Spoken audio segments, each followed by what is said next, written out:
మహారాజా. ఏమిటి మంత్రి గారు, మీరు నన్ను అక్కడ చెట్లలో వదిలేసి వచ్చేశారు? మీకు తెలుసా నేను ఎన్ని తిప్పలపాటు వచ్చాను? ఏమిటి పండిత రామకృష్ణ, నేనే మీకోసం వెతికాను, కానీ మీరు నాకు ఎక్కడా దొరకలేదు, అందుకే నేను ఇక్కడికి వచ్చాను. నాకేమనిపిస్తుందంటే మీరు నాకు మస్కా కొట్టి ఎటో వెళ్ళిపోయారని. శివ శివ శివ శివ శివ శివ, మీరేమంటున్నారు? నేను మీ పట్ల అలా చేయగలనా? అసలు నేను స్వయంగా అక్కడ పొదల్లో ఇరుక్కుపోయాను. ఇదిగో చూడండి, ఇదిగో చూడండి, ఏమేమంటుకున్నాయో ఏమిటో. భగవంతుడా, నేను మిమ్మల్ని ఎంతగా పిలిచానో తెలుసా? మంత్రి గారు, మంత్రి గారు, మంత్రి గారు అని. కానీ మీరు పలికితేనే కదా.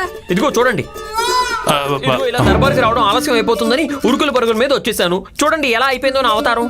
క్షమించండి పండిత రామకృష్ణ, నాకు తెలిసి నేను మిమ్మల్ని చెట్ల మధ్య చూడలేకపోయానేమో.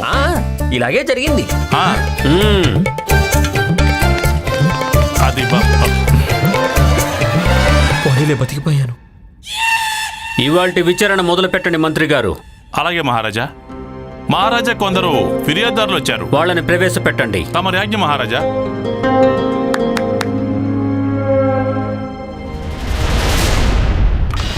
ఇక నీ దుఃఖభరిత రోజులు దూరం కాబోతున్నాయి.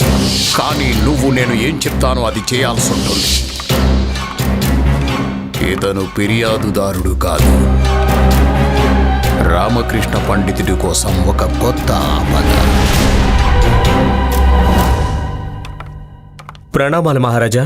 నా పేరు దివోదాస్. నా విషయంలో అన్యాయం జరిగింది, నాకు న్యాయం చేయండి. మీ విషయంలో ఎలాంటి అన్యాయం జరిగింది? మహారాజా, ఒకరు నా ధనాన్ని చాలా ఏళ్ల నుంచి కొద్ది కొద్దిగా తీసుకున్నారు. ఇక ఇప్పుడు తాను ఇవ్వడానికి నిరాకరిస్తున్నాడు. మహారాజా, నాకు నా ధనం వడ్డీతో సహా ఇప్పించండి. ఇంతకీ ఆ వ్యక్తి ఎవరు? ఆయన పేరు ఆచార్య చక్రపాణి.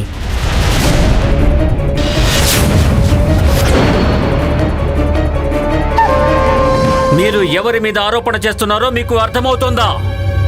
వారు మాకు గురువు. మహారాజా, అబద్ధం చెప్తే నా తల నరికించండి. కావాలంటే మీరు ఆయన్ని పిలిపించి అడగొచ్చు. ఇక్కడే నీళ్లకు నీళ్లు, పాలకు పాలు అయిపోతాయి. నేనేసిన పథకం సరిగ్గానే సాగుతోంది. ఆచార్య చక్రపాణిని సగౌరవంగా ఇక్కడ రాజదర్బారులో ప్రవేశపెట్టండి.